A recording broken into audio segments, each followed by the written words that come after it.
The killing of Bishop Ben de Jesus and that of Father Benjamin Inocencio and Father Ray Roda did not stop the missionary Oblaci of Mary Immaculate to propagate the words of the Lord. Inspired by the motto of Bishop Ben, to love is to serve, the Oblaci of Mary Immaculate dared even the most dangerous areas in southern Philippines. For centuries, Mindanao has been the place of various conflict and violence. Despite this, the OMI missionaries, who are known as the specialist in difficult missions, send their sons as God's commandos to proclaim God's kingdom. Bishop Benjamin de Jesus OMI was one of the priests sent to the vicariate of Jolo to carry out the mission. He was then a very young oblate priest, yet he accepted the difficult and dangerous mission and spent most of his life in the vicariate ministering to the needs of the people, especially those most abandoned. Bishop Ben, according to his family and friends, was attracted by the oblate cross and the black sash worn by the oblates. He believed that his background as a military corps commander during his high school days would help him in his missionary journey in a place where 95% are Muslims and 5% are Christians. It was in Jolo where he would incarnate the oblate missionary dream and mission. It was in Jolo too where he proclaimed the good news to the poor. What is so striking about the place of his mission is that Jolo is known as the capital of kidnapping in the Philippines, the place of rebellion. He took over the vicariate at a very dangerous time when Islamic fundamentalism was awakening, and its effect could be felt in the increasingly radical militarism of emerging Islamic states. Islamic fundamentalists educated in Pakistan and Iran were spreading a more extremist form of Islam in Jolo. The freedom fighters, all children of slain MNLA fighters, were active in their mission, and as a form of initiation, they had to kill Christians. With the background of this place, it was not surprising that Bishop Ben would shed his blood in this land.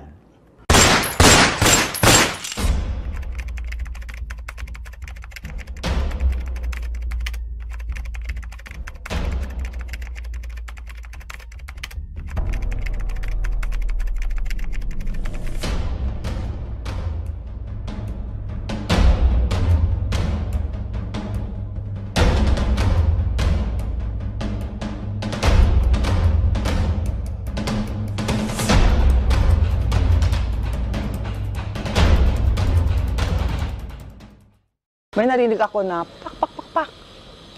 Pag silip ko sa may bintana, nakita ko na binangga yung sasakyan ni Bishop Ben. Nang tama raw na brown jeep, papunta doon sa may Plaza Rizal at umikot. Ang bilis-bilis ng pagtakbo. Tapos si Bishop Ben, nakita ko na lang na natumba. Parang dahan-dahan, parang sa sinihan. Ganon siya, oh. I ran to the spot where people were gathered around, and I saw his jeep, and I saw him sitting doon sa malapit sa driver's seat, looking up towards heaven, pero his eyes were closed na.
Bishop Ben's life is captured in his motto, "To love is to serve." Bishop Ben is one of the figures that contributed to the stronger Muslim-Christian relationship in town. There's no semblance of you are a Muslim, you're a Christian. We are here as the people of Jolo. Yeah, and he had no limits in helping others. Well loved by the people of Sulu. I remember him so well when I was still young. When we were in elementary school, I remember his name, Father Ben, known by everybody, all folks. When he talked to people, he was well liked. When you see him, you will love him at once. Talagang mahal niya yung mga tao rito, at saka siya mahal na rin ang mga tao. Lalo na yung kabataan, yung mga badyaw, yan talaga. Hindi lang Kristiyanos yung minamahal ni Bishop, kundi ang lahat ng tao dito sa Jolo. Kilala si Bishop. Hindi ko pa nakita yung nagsibilyan pumunta rito. Kasi yung sutana niya, malaki ang bulsa yun, may mga biscuits yun, may mga candy yun. Kung may makitang bata, yun, binibigyan sa daan. Ngayon, kapag lumalabas yan, yan lang. Nung ko, Father, huwag ka nang pumunta dito sa amin, aga-aga. Biro mo nandyan na, nakanak. Sabi ko, huwag ka nang pumunta, nandyan. Yung nagkaganyan, nangingidnap. Siya ang notorious noon. First pa. Wala pa yung mga abo-abo sayap na yan. Sabi niya, just tell him, sabi niya, na huwag tayong galawin, sabi niya. Kaibigan natin yan eh. Ha? Sabi ko. So, sinamahan ko siya sa jeep. Siya nagdadrive. Pagdating namin doon sa tapat nila, doon si kaupo with his coffee. Sabi niya, hi bagay. Na mag-wave din yung si you know, sabi ko, totoo talagang si Bishop Ben. Mabait talaga siya kahit sa kaaway. Sabi ni Bishop Ben sa akin, you know, Carmen, sabi niya, we should pray for our people who don't like us. In all sense, holy talaga si Bishop Ben. A very, very human saint. In the sense that he was himself. He did not pretend to be anybody else. But I think that I myself personally felt when he decided to come home and be with the people in spite of the threat, somehow he has already a premonition. But he came home because he is the pastor of his people. He's also a person of prayer. But most of all, he is a person who goes out to his people with his whole being. He gives his time, he gives his whole self. He's a light person. He would always say something funny. A very simple man, a very humble man, a priest for the people. When he speaks from the heart. So his sermons are very effective in the sense that the people would listen because it's from his heart. So Bishop Ben has always been like a brother to us. He is serving the people we love. He served people regardless of affiliations, regardless of ethnicity, regardless of religious affiliations, especially the poorest of the poor. What we are today, we are extending our service to the poorest of the poor. It's because of Bishop Ben. Bishop Ben was called the Imam of the Christians in recognition of his role as the bridge between Christians and Muslims. Because of the greatness of his heart, he made a difference in the lives of so many people in Sulu. Through social development projects such as housing, educational scholarships, healthcare, and microfinance program.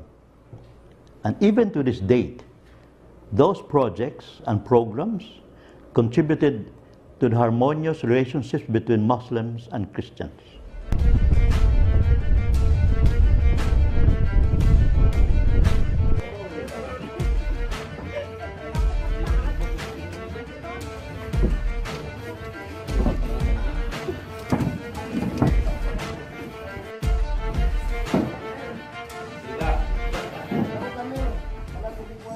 Please don't forget to like and subscribe to our YouTube channel, Oblaci TV.